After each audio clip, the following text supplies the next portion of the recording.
Hello, नमस्कार भाई लोग, कैसे हो सब लोग।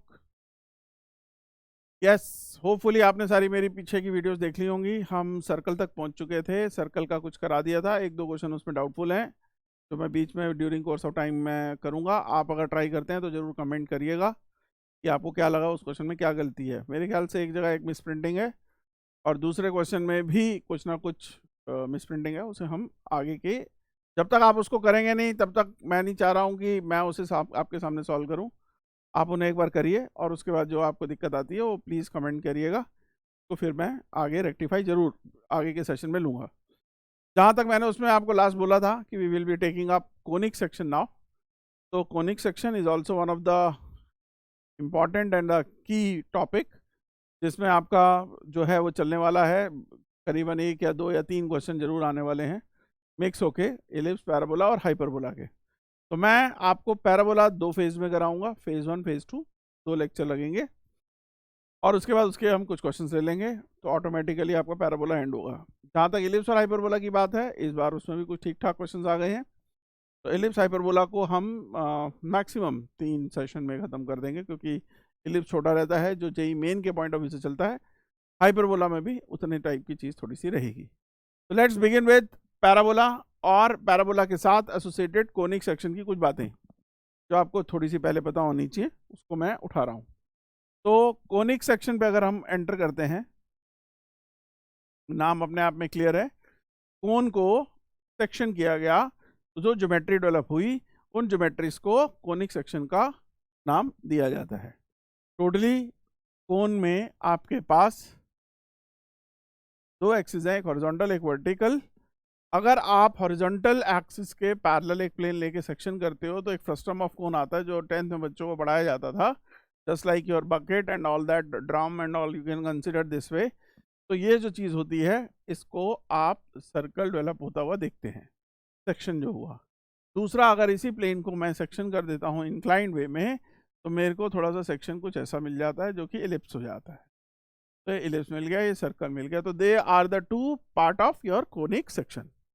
नेक्स्ट आता है हमारे पास, अगर हम इसी कोन को वर्टिकली सेक्शन करते हैं by taking two inverted cones together, ठीक है, और इनको हमने ऐसे वर्टिकली एक सेक्शन से सेक्शन किया, तो मुझे ना यहाँ पे दो पार्ट मिलते हैं ऐसे।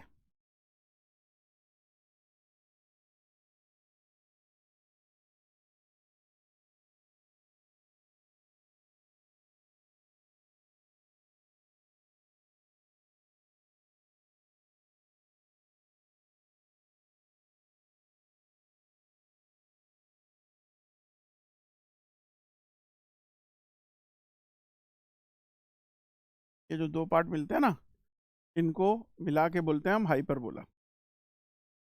और फिर अगर मैं इसको एक इंक्लाइन वाला ले लूँ ऐसे, ये थोड़ा सा कम ब्रॉड होता है, ये इग्लू टाइप की कुछ चीज़ बनती है जैसे आप समझ पा रहे हैं, तो ये पैराबोला हो। तो कोनिक सेक्शन के कितने पार्ट हो गए, सर्कल हो गया, एलिप्स हो गया, पैराबोला हो गया और हाइपरबोला हो गया, ठीक।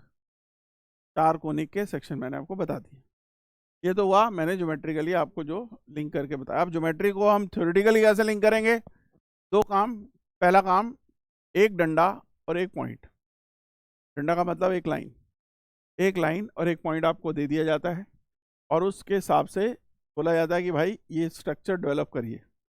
तो जो पॉइंट होता है, इस पॉइंट का नाम हम फोकस बोलते हैं, इसको हम एस से डिनोट करते हैं। और ये लाइन जो कि फिक्स है इसको हम डायरेक्ट्रिक्स बोलते हैं, क्योंकि आपको पता है।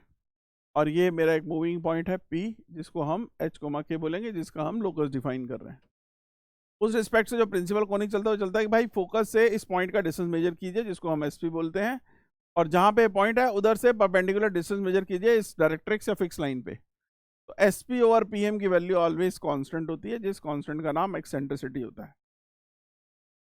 एक्सेंट्रिसिटी को चार पार्ट पे डिवाइड किया गया है, तो पांच पार्ट, पांचवा हाइपोथेटिकल होता है जो हम बाद में बात करेंगे।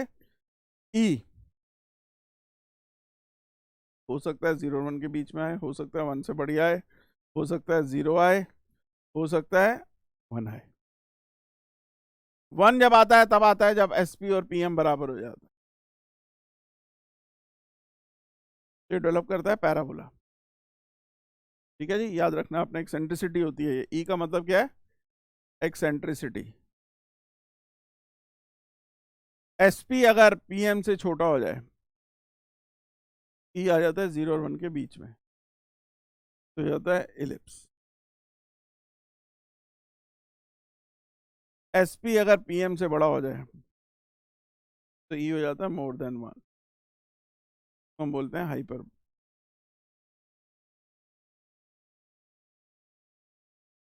ठीक। और एसपी अगर 0 ना हो और पीएम टेंड्स टू इंफिनिटी हो, ये स्पेशल केस होता है, ई हो जाता है 0, वो दे देता है सर्कल।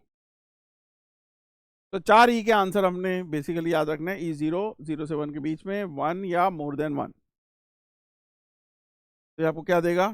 आपको देगा ये इलिप्स, हाइपरबोला, पैराबोला और सर्कल। ठीक। तो ये तो मैंने प्रिंसिपल कोनिक आपको बताया, थोड़ा सा हम आगे बढ़ते हैं हम। ठीक है। अब आइए, प्रिंसिपल कोनिक के साथ हमने और क्या सीखना है। प्रिंसिपल कोनिक के साथ अब हमने सीखना है second degree equation, ax square by square plus 2hxy plus 2gx plus 2fy plus c। मैं आऊंगा अभी पैराबोला पे, पहले मैं जनरल आपको बता रहा हूँ सब। Plus c equal to 0। इसमें एक टर्म डेल्टा लिखते हैं हम। डेल्टा क्या होती है? इनके कोएफिशिएंट से बना हुआ एक रिजल्ट, जिसको हम कोनिक के साथ और एसोसिएट करेंगे, जो आपने पढ़ा भी होगा। Second degree criteria for it to represent parabola, ellipse, hyperbola और सर्कल। तो हम उसको बताने जा रहे हैं। ABC plus 2FGH minus AF square minus BG square minus CH square. ये सेकंड डिग्री रिलेशन है जो आपको पता होना चाहिए। इसके साथ एक एक करके चीजें जोड़ेंगे। अगर डेल्टा 0 हो जाए तो इक्वेशन 1, ये 1 equation represent pair of straight line. ठीक है, ये हम पढ़ चुके हैं, इसलिए हम इसको आगे नहीं बढ़ा रहे। फिर आता है, ये भी पढ़ चुके हैं जो दूसरा बता रहा हूँ।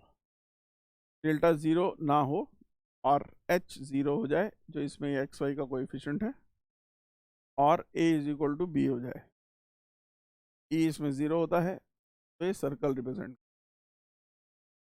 फिर आता है कि डेल्टा 0 ना हो, हर एक कंडीशन अलग है, h स्क्वायर ए बी के बराबर हो जाए, e 1 हो जाए, तो पैराबोला।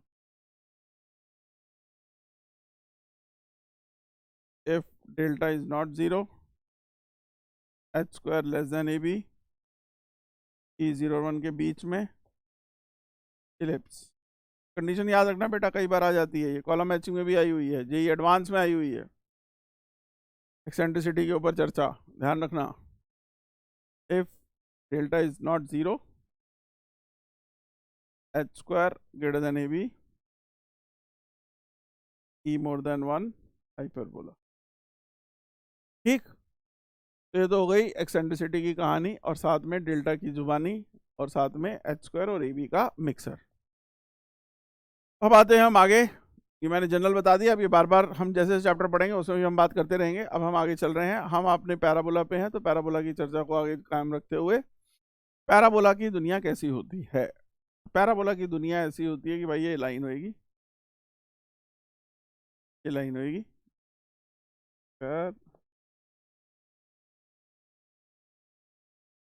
ठीक।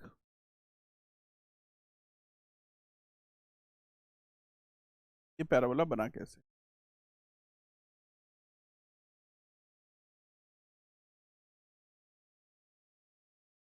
यहाँ पे आपका पॉइंट होता है S, इसके ऊपर आपका पॉइंट P, और ये M, S P equal to P M, ये चल रहा है। और ऐसे ऐसे जितने भी पॉइंट आप जोड़ोगे यही सब बनेगा। कुछ कुछ टर्म्स हैं जो मैं आपको सिखाने जा रहा हूँ, जो आपको पता होनी चाहिए। ठीक। एस पी को फोकल लेंथ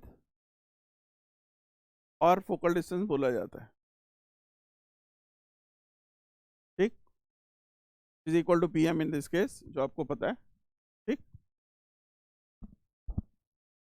ठीक। आगे बढ़ते हैं। नेक्स्ट आता है आपका ये तो मुझे पता है डायरेक्ट्रिक्स है,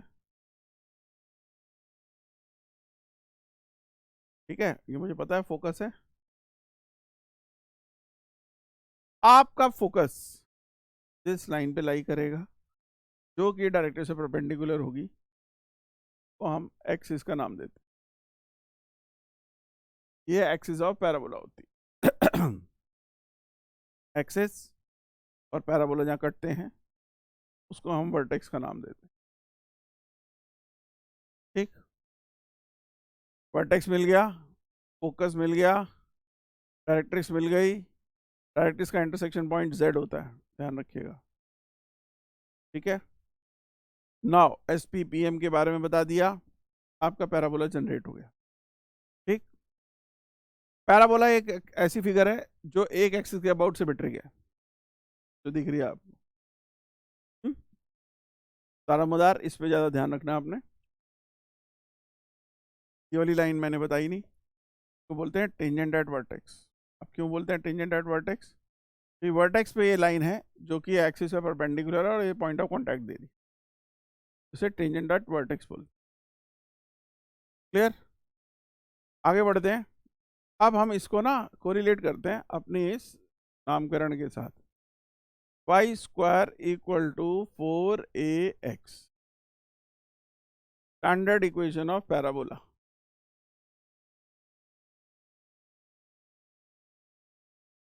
ये जो स्टैंडर्ड इक्वेशन पैराबोला बहुत कमाल की चीज है। स्टैंडर्ड को थोड़ा सा ध्यान समझ लेना, मेजॉरिटी ऑफ द क्वेश्चंस इसी पे बने हुए हैं, स्टैंडर्ड पे। दो होंगे, एक अभी बताऊंगा, उसके बाद इसको कोरिलेट करके अरेंज कर दूंगा, x को y और y को x रिप्लेस कर दूंगा, तो पैराबोला दूसरा टाइप का बन जाएगा, जो अभी हम देखते हैं। तो इसमें क्या कमाल की चीज़ है भाई, दो वेरिएबल जो सिस्टम में चलेंगे, स्टैंडर्ड वाले की बात कर रहा हूं, जो दो वेरिएबल सिस्टम में चलेंगे, एक सेकंड डिग्री में होगा, दूसरा लीनियर में होगा, ध्यान रखिएगा। एक सेकंड डिग्री में होगा और दूसरा लीनियर में होगा। जो सेकंड डिग्री में दिख रहा है, अगर y का स्क्वायर हो रहा है ना, तो वो x एक्सिस के अबाउट पैरेलल या सिमेट्रिक होगा, नॉट पैरेलल, x एक्सिस के अबाउट सिमेट्रिक होगा। अगर मेरे को x square equal to 4ay होगा ना, तो वो y एक्सिस या वर्टिकल लाइन के अबाउट सिमेट्रिक होगा, मतलब वर्टिकल पैराबोला। इसे हम हॉरिजॉन्टल पैराबोला भी बोल सकते हैं, राइट। अब थोड़ा सा हम आगे बढ़ते हैं। ये क्या लिखा है? सबसे पहले सबके कोएफिशिएंट्स को आप 1 मेंटेन करेंगे, ओके। सबके कोएफिशिएंट्स को क्या मेंटेन करेंगे? 1। क्लियर? बाहर जो भी यहाँ इकट्ठा हो जाएगा रेजिडुअल पार्ट, इसको हम 4a का नाम देंगे। ये भी कमाल की चीज है, सारी चीज ना यहीं से दिख जाती है। तो y का कोएफिशिएंट 1 मेंटेन करके चलना है, उसका होल स्क्वायर। x का कोएफिशिएंट 1 मेंटेन करके चलना है, 4ax, और 4a आपके सामने यहाँ लिखा, ओके। इसको इधर कैसे प्रोजेक्ट करेंगे, ये बात जरा समझ लीजिए। ये वाली लाइन आपकी इस केस में हो चुकी है x एक्सिस, जिसको हम y इक्वल टू 0 बोल रहे हैं। इस वाले स्टैंडर्ड पैराबोला के नाम से बता रहा हूं मैं आपको। जहां तक आगे की बात है, ये वाली लाइन जो टेंजेंट एट वर्टेक्स है, वो हो चुकी है मेरी x इक्वल टू 0 या y एक्सिस, ओके। ये जो वर्टेक्स है ये हो गया 0 0। क्लियर?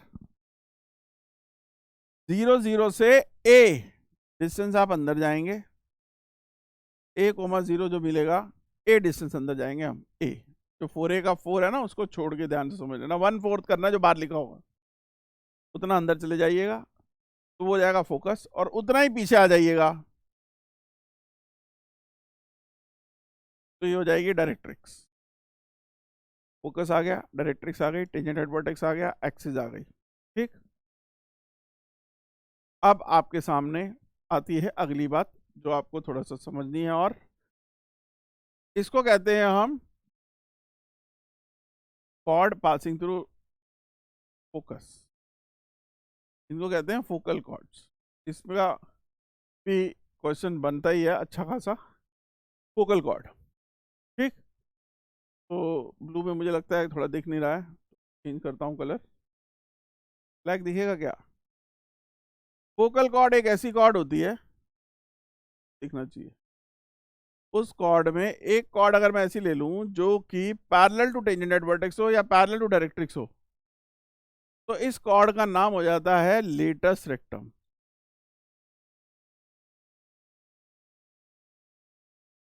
ठीक है जी। अब मैंने जो जो नाम बताया ना, इन नामों को ध्यान से समझ लें। ये पैराबोला में हर जगह पे अपना इन्वॉल्वमेंट लगाएंगे ही लगाएंगे। ठीक है जी। नाम आपके सामने लिखे ही हुए हैं, 5-7 नाम है, ज़्यादा हैं भी नहीं। स्टार्टिंग एक्सिस से है, फिर वर्टेक्स है, फिर डायरेक्ट्रिक्स है, फोकस है, टेंजेंट एट वर्टेक्स है, फोकल लेंथ है, फोकल डिस्टेंस है, और फोकल कॉर्ड है। फोकल कॉर्ड में जो परपेंडिकुलर है वो लेटस रेक्टम है। इक्वेशन उसकी आपको दिख ही रही है, x इक्वल टू ए, जहाँ काटेगा ये होगा end points of latus rectum. जहाँ तक y इक्वल टू 4x में देखें तो ये पॉइंट आ जाएगा मेरा a, 2a, तो आ जाएगा a, -2a। M I clear? यहाँ तक बात बन गई हमारे पैराबोला की टर्मिनोलॉजी की। मैं आपको कह रहा था एक और पैराबोला भी होता है, वो ये होता है कि अगर मैं यहाँ पे x² इक्वल टू 4ay दे दूँ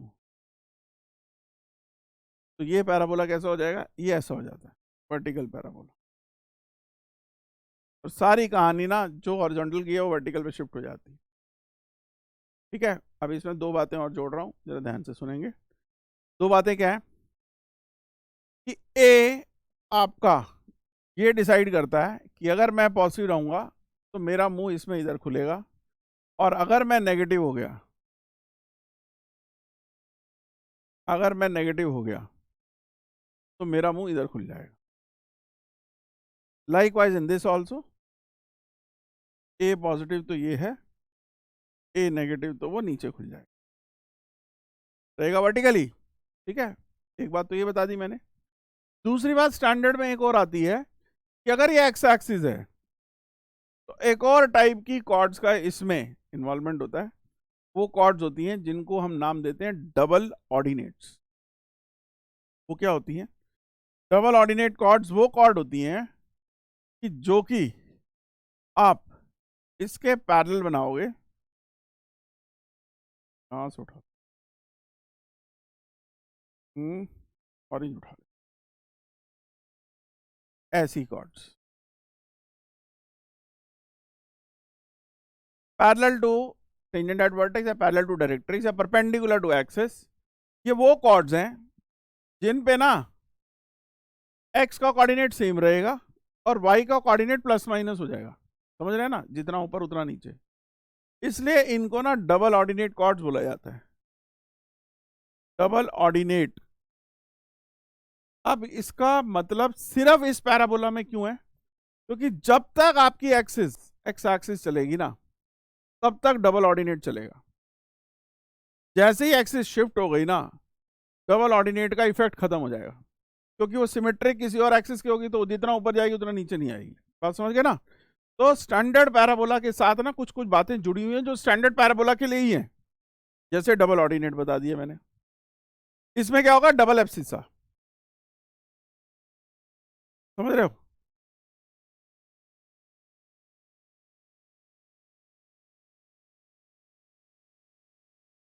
एक्स का कोऑर्डिनेट प्लस माइनस में चलेगा बस।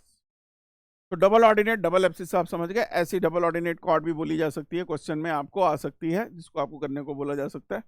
तो ये ना सारे स्टैंडर्ड पैराबोला पे बेस्ड है बात। अब स्टैंडर्ड पैराबोला को थोड़ा सा अगर मैं चेंज करूं तो चेंजिंग ना ये हो जाता है इसमें कि अगर मैं दे दूं y minus beta whole square 4a into X minus alpha whole, ठीक, अल्फा, तो इनके कोएफिशिएंट तो 1 मेंटेन्ड है, दिख रहे हैं आपको? होल स्क्वायर नहीं है, ये गलत लिख दिया मैंने। अब ठीक है। तो ये पैराबोला रहेगा तो हॉरिजॉन्टली, चाहे राइट वर्ड या leftward, but no doubt समझ रहे होंगे आप जो बात बोलने जा रहा हूं मैं, इसका वर्टेक्स ना अल्फा कोमा बीटा हो जाएगा, इनको जीरो करने पे जो आ रहा है। अब ये ओरिजिन नहीं रहा, इसको कहते हैं शिफ्टेड पैराबोला। तो गेम ना शिफ्ट हो गई। अब शिफ्टेड पैराबोला जब आपके सामने चलेगा ना तो शिफ्टेड में आपकी कहानी सारे कोऑर्डिनेट उस हिसाब से अल्फा बीटा के रिस्पेक्ट से शिफ्ट होते जाएंगे। बट लेंथ वाली चीज जो उस पैराबोला, स्टैंडर्ड पैराबोला में लेंथ वाली चीज इसमें भी वैसिटीज रहेगी। क्या मतलब कि अगर मैं यहाँ डायरेक्ट्रिक्स बनाऊं, ये मेरा वर्टेक्स है, ये फोकस है, ठीक है, तो इनके बीच का डिस्टेंस वही ए रहेगा, इनके बीच का डिस्टेंस वही ए रहेगा, यही फोकल डिस्टेंस है, फोकल लेंथ है, यही फोकल पीएम है, एस पी इक्वल टू। मतलब लेंथ वाली चीज ना शिफ्टेड में भी चेंज नहीं होती, रोटेटेड में भी चेंज नहीं होती, एक्सिस जिसकी इंक्लाइंड होती है, और स्टैंडर्ड में भी नहीं चेंज होती, जो स्टैंडर्ड होता है उसमें। बट कोऑर्डिनेट्स चेंज हो जाते हैं, वो तो होना ही है, क्योंकि शिफ्टेड में या रोटेशन उसके अकॉर्डिंगली उस पर इफेक्ट पड़ेगा। मेरा बताने का मकसद यहाँ पे ये था कि अल्फा बीटा कैसे आएगा। 4a जो बात बाहर लिखी होती है ना चीज, ये भी और बता दूं, इसे ना लेंथ ऑफ लेटेस्ट सेक्टम भी बोलते हैं। अंडर द मॉड, अगर ये नेगेटिव है तो मॉड ले लीजिएगा, लेंथ ऑफ लेटेस्ट सेक्टम।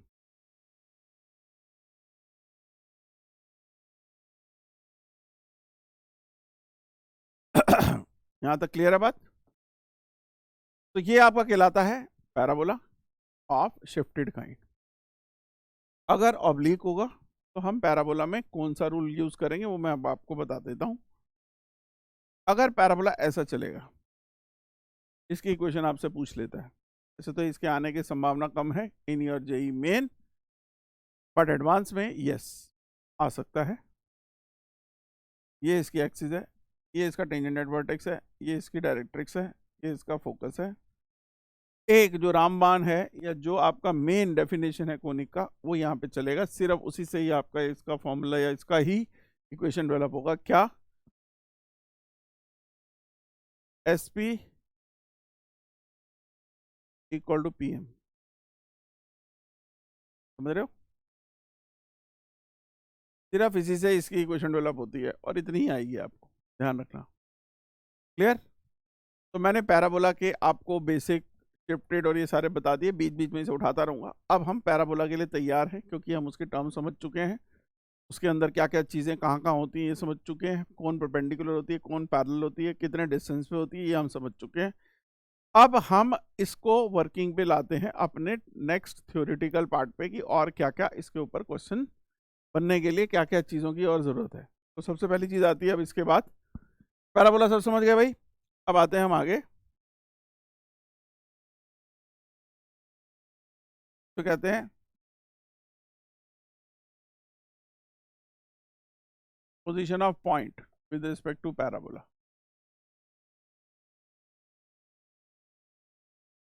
भाई पॉइंट यहाँ हो सकता है, यहाँ हो सकता है, यहाँ हो सकता है, इसको हम इन बोलेंगे, इसे हम ऑन बोलेंगे, इसे हम आउट बोलेंगे। आपको मैंने बताया था, ये समझ लीजिए, जिस जगह फोकस होता है ना वो वाला रीजन इनर रीजन होता है। Focus will be always present in the inner region of the curve. तो ये इन हो गया, ये ऑन हो गया, ये आउट हो गया। कैसे चेक होगा? पैराबोला जो है उसमें जो सेकंड डिग्री है उसके कोएफिशिएंट को पॉजिटिव मेंटेन करके बाकी सबको इधर ले आएंगे, और इसका नाम रख देंगे हम एस, और एस इक्वल टू 0 हो जाएगी पैराबोला की इक्वेशन। स्टैंडर्ड कन्वेंशन है, आपने देखी भी होगी। S equal to 0 is the equation of parabola. S1 क्या होगा? Fill the point into the parabola, y1 square minus 4x1। S1 को ग्रेटर देन 0, S1 को इक्वल टू 0, S1 को लेस देन 0 चेक कर लें। अगर वो पॉजिटिव आया तो पॉइंट चला जाएगा आउट, इक्वल टू 0 आया तो सेटिस्फाई कर रहा होगा, लेस देन 0 आया तो इनसाइड आ जाएगा। ठीक है, ये बहुत इजी सा रूल होता है जिससे कैलकुलेट हो जाती है चीज़। तो यहाँ पे हम पहुँच चुके हैं। अगर आउट हुआ तो नंबर ऑफ टेंजेंट्स की बात करूँ, बाहर वाले से 2 टेंजेंट होते हैं, ऊपर वाले ऑन द कर्व से 1 टेंजेंट होता है, इनसाइड से 0 टेंजेंट बने। तो नंबर ऑफ टेंजेंट का भी क्वेश्चन आया तो आप कर सकते हैं, यहाँ से 1, यहाँ से 2 बन जाएंगे, यहाँ से कोई नहीं बने। समझ गए जी?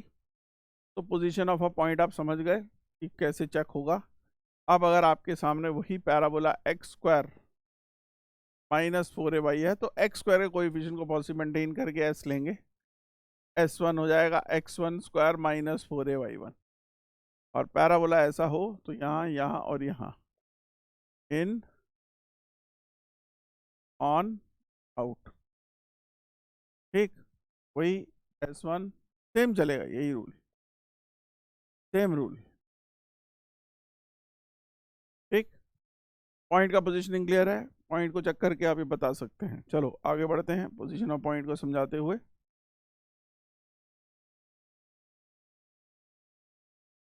अब आते हैं पोजीशन ऑफ लाइन, ये इंपॉर्टेंट है, इसी से सारा खेल चलता है। y equal to mx plus C, line क्या काम करेगी, पोजीशन ऑफ लाइन। तो हमारे पास पैराबोला है ये लाइन हो सकती है ऐसे, ठीक, लाइन हो सकती है ऐसे, लाइन हो सकती है ऐसे, ठीक। तो एक है आपकी क्या, ये क्या होगी, सीकेंट, ये क्या बोलेंगे, टेंजेंट, ये क्या बोलेंगे, नीदर इंटरसेक्टिंग नॉट टचिंग, निंट, ठीक है, ना टच कर रही है ना इंटरसेक्ट करेगी। पैराबोला क्या है मेरे पास, y square equal to 4ax। Check करने का तरीका, y की जगह पे mx प्लस सी को रिप्लेस करके एक क्वाड्रेटिक बनाई जाए, से खोला जाए,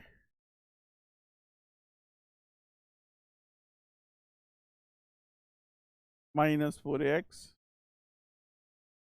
equal to 0, m square x square plus 2mcx में आप कॉमन ले लो, 2x कॉमन ले लो, mc minus 2a plus c square equal to 0, quadratic है no doubt, d greater than 0, d equal to 0, d less than 0। 2 point intersection, क्योंकि अगर इसके 2 रियल रूट आए तो वो 2 पॉइंट पे काटेगी। टेंजेंट इधर इंटरसेक्टिंग नॉट टचिंग। अब डिस्क्रिमिनेंट है क्या, उसको जरा निकाल के बता दें, क्योंकि उसी का काम है main. 4 mc minus 2a whole square minus 4 m square C square is equal to d। 4 common लिया, ब्रैकेट में आ गया m square C square plus 4a square minus 4amc minus m square C square in the bracket.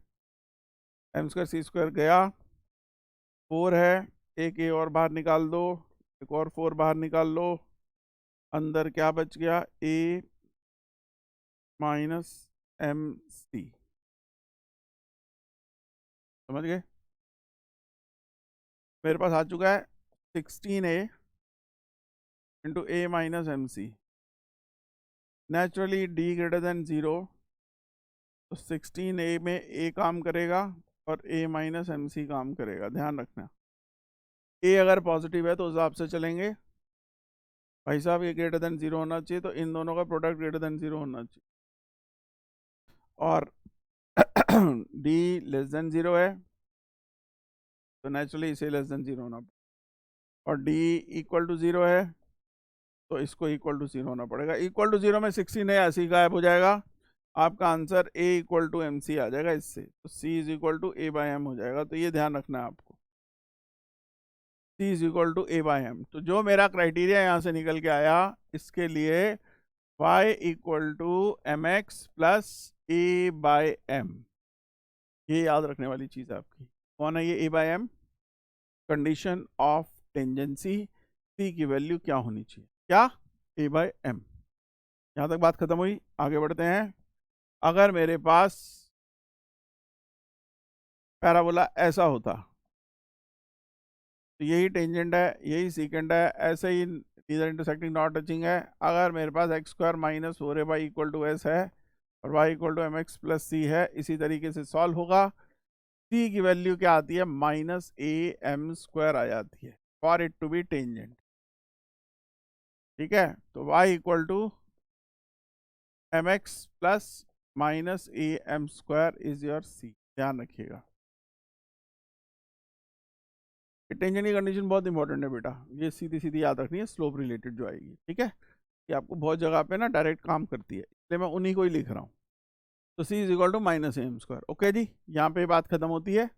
अब हम आगे बढ़ते हैं। Condition of tangency से हम ये सीख गए कि लाइन को बिहेव कब करना है, कैसे, तो उसमें टेंजेंसी का क्या रोल आता है कि उसमें हमें सी की वैल्यू को क्या जज करना है in terms of A and M. फिर आती है बात इसके बाद जो एक और इंपॉर्टेंट टास्क है, इसको कहते हैं हम कॉन्सेप्ट ऑफ पैरामीट्रिक पॉइंट।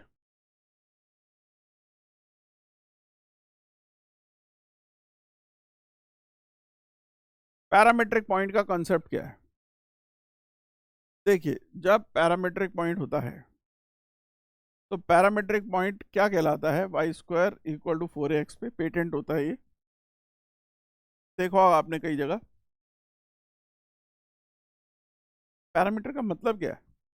मतलब यह है कि एक ही अननोन में, एक ही अननोन पैरामीटर में एक्स और वाई दोनों को रिप्रेजेंट करो, तो ये पैरामीट्रिक पॉइंट आपको मिल गया। Y square equal to 4x पे घूमता हुआ एक पॉइंट टी की टर्म में ये लिखा जा सकता है, जिसे मैं पी टी करके भी लिख सकता हूँ। ये पेटेंट है बात, पी टी बोल दिया ना तो A T square 280 fix, P T one बोल दिया तो A T one square 281 fix, Q T two बोल दिया तो A T two square 282 fix. बात समझ गए? पी टी वन बोल दिया तो ये टी वन हो जाएगा, क्यू टी टू बोल दिया तो Q is A T two square 282।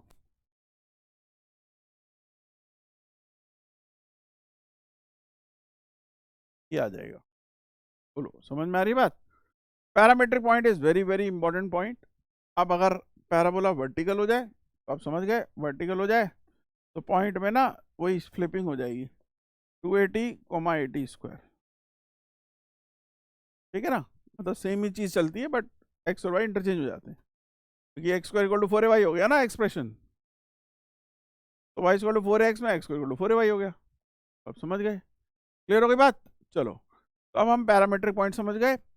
अब हम पैरामीट्रिक पॉइंट से क्या क्या करने वाले हैं वो आपको आपको आगे समझ में आएगा। मैंने आपको टेंजेंट के साथ लाइन की बिहेवियर बता दिया कि लाइन क्या होगी। अब हम करेंगे डिफरेंट फॉर्म ऑफ टेंजेंट, कि अगर पैराबोला पे टेंजेंट डिफरेंट फॉर्म के हो तो कैसे होंगे। ठीक है जी, तो उनको जरा देख लेते हैं।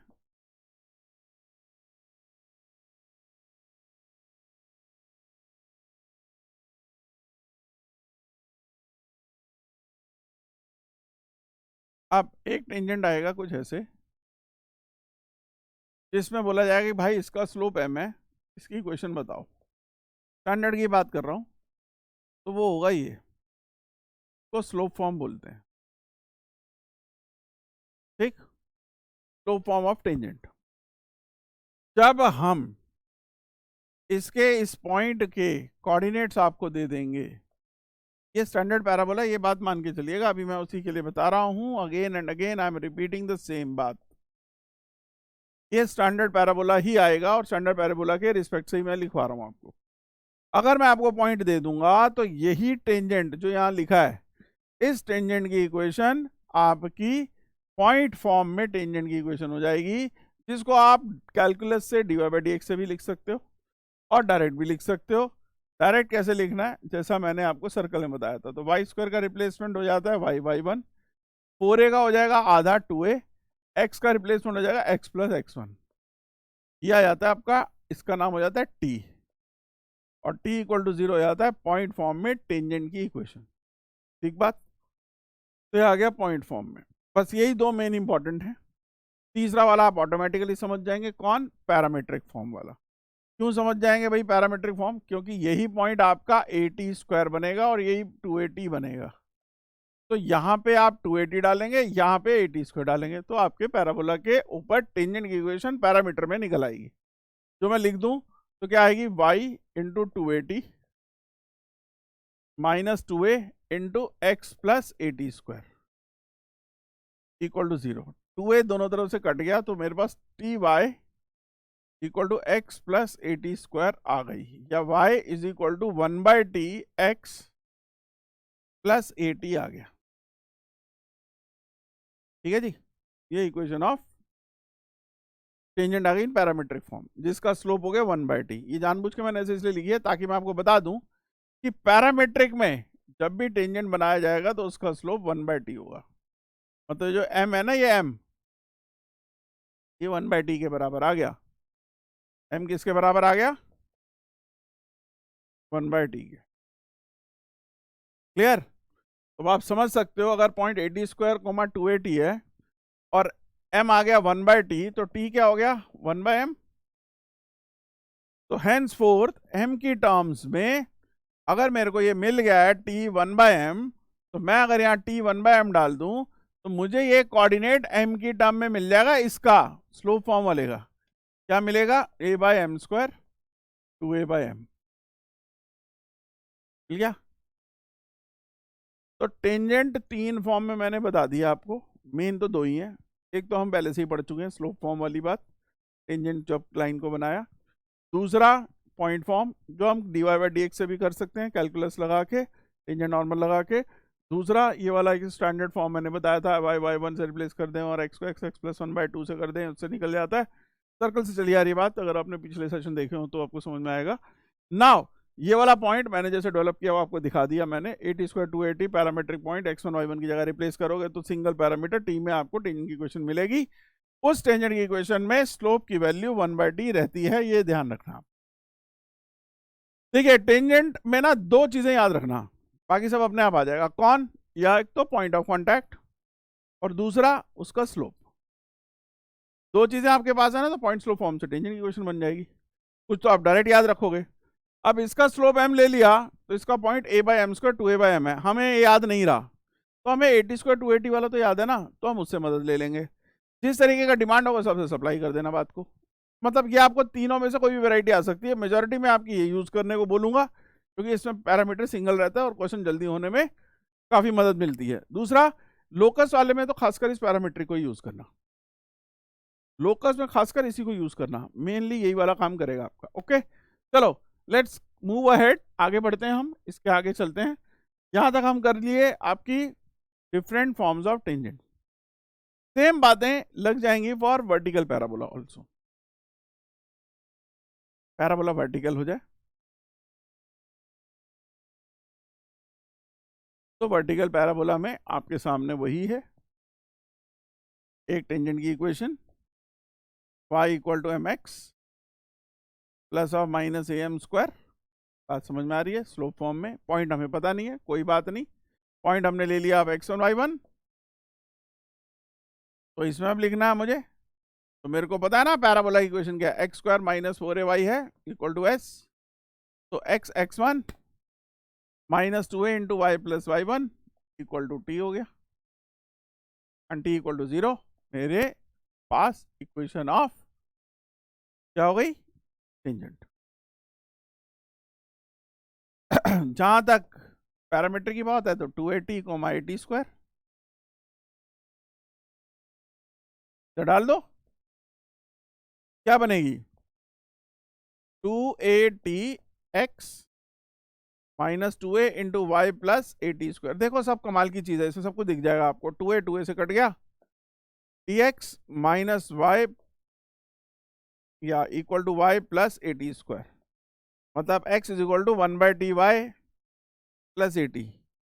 क्या बताने जा रहा हूं, ऐसे लिखना नहीं चाहिए मुझे, लिख भी दिया मैंने। तो मैं आपको ये बताना चाह रहा हूं कि x और y जो इस एक्सप्रेशन में है ना, x और y को चेंज कर दूं तो यही बन जाएगा, जैसे पैराबोला में हो रहा था, एक्स वाई चेंज कर रहे थे हम, तो ये बन गया ना। बट मैं अगर इसको इस तरीके से समझूं तो यहाँ ये समझोगे कि जो t है ना वो इसका स्लोप है, दिख रहा है ना आपको, y = tx - 80² लिखूंगा ना इधर से, ये तो मैंने जस्ट आपको ये कोरिलेट करने के लिए बताया। तो y = क्या लिखूंगा, tx - 80², तो t इसका स्लोप है। तो t जो है वो m के बराबर है, मान लो ये -am² आ रहा है यहाँ पे, ये -80² आ रहा है, देखो बिल्कुल सेम दिख रही है आपको चीज, दिख रही है ना। तो उस हिसाब से पॉइंट ऑफ कॉन्टैक्ट क्या होगा भाई, m की टर्म में हो गया कि नहीं, 2am, am², ये m की टर्म में होगा। क्लियर हो गई बात? तो दोनों के टेंजेंट मैंने आपको बता दिए, टेंजेंट के साथ मैंने क्या चीज जोड़ दी, आपका पॉइंट और स्लोप। तो नॉर्मल आप अपने आप समझ जाएंगे, अब मुझे बताने की जरूरत नहीं है, नॉर्मल आप सीधा सीधा समझ सकते हैं भाई। इस पे अगर नॉर्मल खींचा तो क्या होगा, टेंजेंट पे परपेंडिकुलर। अगर टेंजेंट याद रख लो, नॉर्मल अपने आप डेवलप हो जाता है।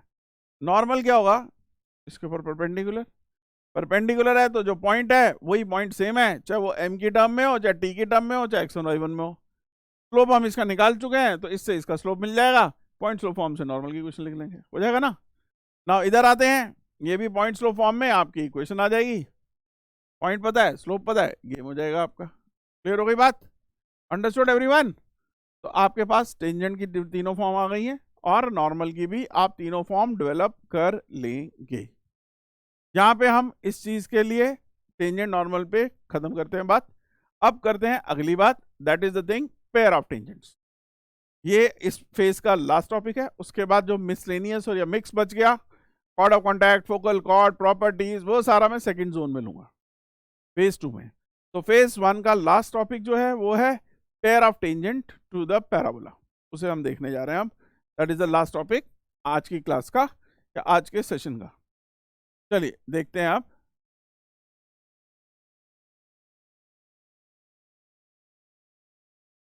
Y square minus 4ax is equal to S, ये मेरे पास एक पैराबोला दिया, ठीक। x1 y1 मेरे को एक पॉइंट दिया समवेयर आउट, वहां से डले इस पे दो टेंजेंट।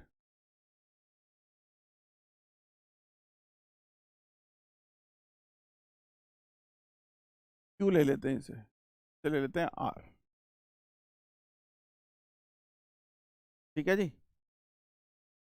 तो p मेरे पास है x1 y1।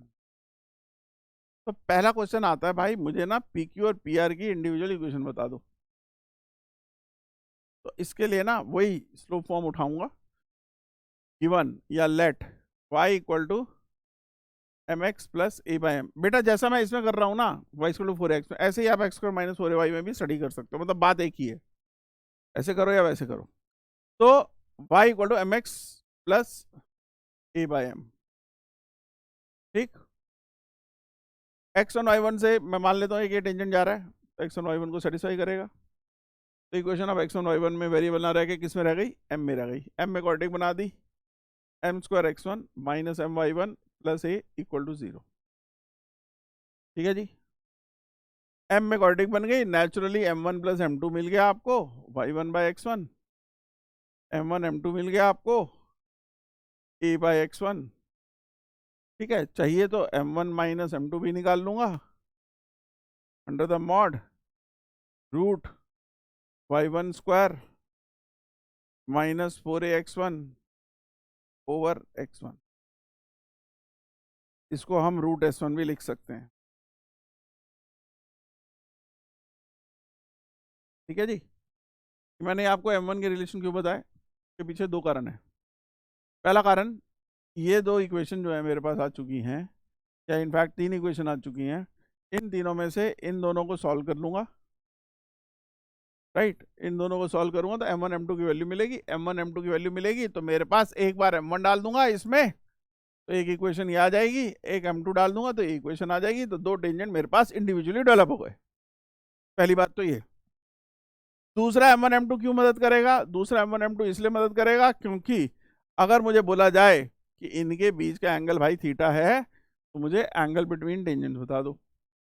तो मैं क्या करूंगा, tan थीटा की वैल्यू क्या लिखूंगा, m1 minus m2 by 1 plus m1 m2।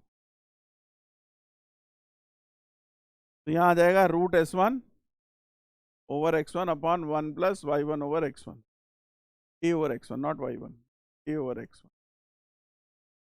तो मेरे पास आंसर आ जाएगा root s1 upon a plus x1। ध्यान से समझ लीजिए, tan थीटा की वैल्यू ये हो जाएगी। कल मिल गया ना। अब आ जाती है एक चीज और, तो हम कहते हैं पेयर ऑफ टेंजेंट्स की कंबाइंड इक्वेशन।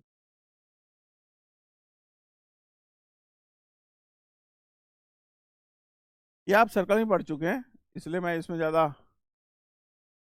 आपको एक्स्ट्रा एफर्ट्स नहीं करा रहा हूँ ना, आपको लगाने की जरूरत है। T square equal to S S one, T इसमें वही है जो टेंजेंट की इक्वेशन टी में लिखी जाती है, X X one plus X sorry T यहाँ पे Y Y one minus 2a into x plus x1 बनेगा।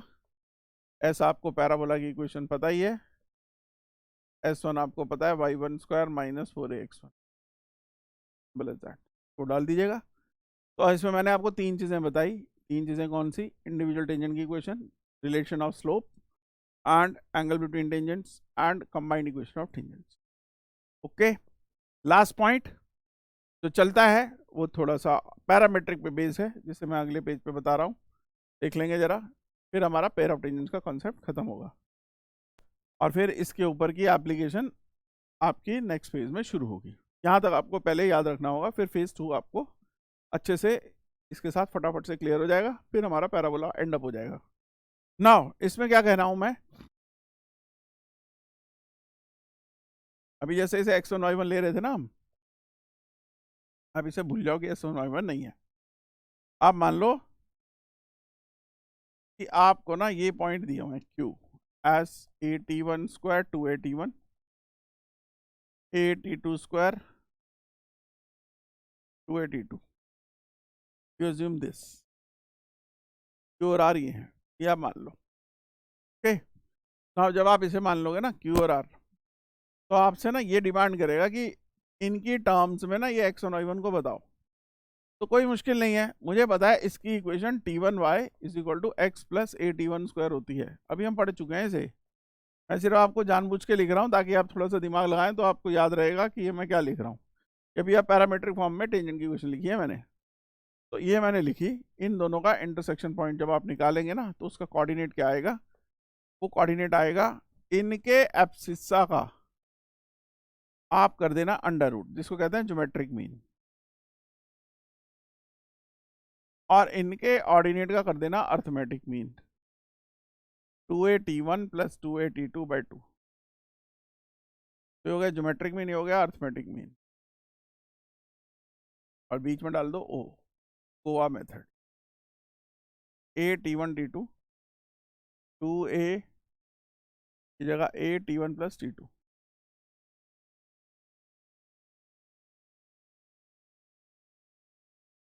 फिर तो पैरामेट्रिक t1 t2 में ये पॉइंट बहुत इंपॉर्टेंट है, याद रखना, इससे निकला हुआ, इन दोनों से आपको इसका कोऑर्डिनेट x1 y1 का बताने का तरीका काफ़ी जगह काम आएगा।